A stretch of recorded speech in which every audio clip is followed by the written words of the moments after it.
Hello, what's up guys? This is Fang again, no, na server S42. Regarding yung video natin na to is pagdating do sa mga PvP, no? Sa PvP, yung cross-server na 3v3 kung tinatawag. Kasi yung iba, ano ba napansin ko rito? Medyo yung iba hindi kasi knowledge pagdating sa ganito eh. Akala nila kasi pagka 3v3, puro patayan lang eh, no? So number one is, para saan ba ginagamit yung credit na nakukuha sa PvP? Ito po yan, isa po siyang Glorious Set. Ito po yung nakukuha natin, yung credit sa PvP every time mananalo tayo. Ito po nakukuha natin Evil Shard sa PvP pa rin to pag nanalo tayo. Manalo matalo nakakuha din dito. Kaya syempre, kailangan mas piliin natin manalo. So ayan, ito yung sobrang... At ito kasi yung meaning ng Glorious Set. Ayan. Pag nakaipon ka, naipon mo yung 4,800 Glorious Coins, magkakaroon ka ng helm, armor, gauntlet, greaves, boots. Then, itong glory na to, hindi ko pa sure kung saan nakukuha itong glory of heart. Ay, heart of glory para, no? Then, ito ang pinaka medyo mahapdi dyan, yung weapon, no? Kasi marami kang ipunin sa secondary weapon mo. So, ayun nga yung, sa pagdating sa 3v3 kasi, hindi kasi random to eh, sobrang random. Sobrang OP ng mga kalaban mo rito, minsan sobrang hina. As in, totally random talaga. Hindi natin mapipili yung magiging kalaban natin, no? Ibang server din kasi. So, kailangan, ayun yung sinasabi ko nung early game pa lang na sabi ko, less PK muna, lahat muna tayo.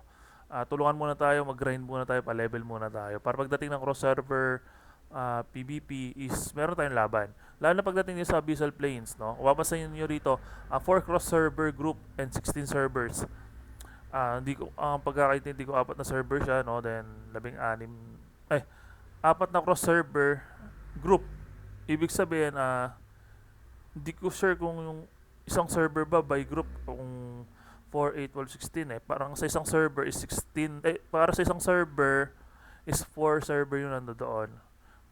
4 client, parang example one client is 4 server na nandoon. Parang ganun yung pagkakaano ko sa kanya. Pero correct nyo na lang din kung mali ako. No? Comment nyo sa baba na section. Yan. Ito yung makukuha natin, mga title, no? Once kasi nakakuha ka ng Monarch Medallion, 15% and 15% PvP damage bonus and 15% damage reduction. So, na malaking bagay yan. Compare mo rito sa makukuha mo sa Tanso, no? Diba? Pagka nakuha mo to, yan nga, malakas ka sa PvP, oo.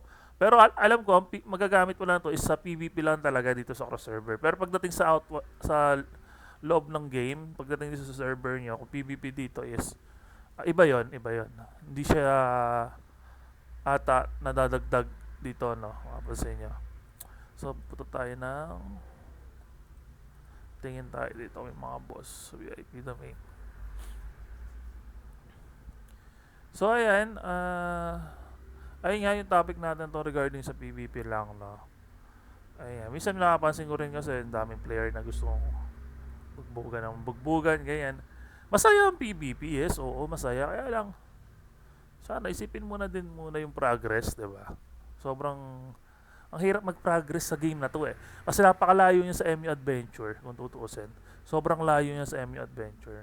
Hindi siya kagaya nung MU Adventure na BP yung basihan ng lakas at mga stats, skill, saka item, no? Kasi doon kasi sa MU Adventure, itong tier 9, no? From tier 4 to tier 9, hindi siya hinuhubad, hindi siya natatanggal.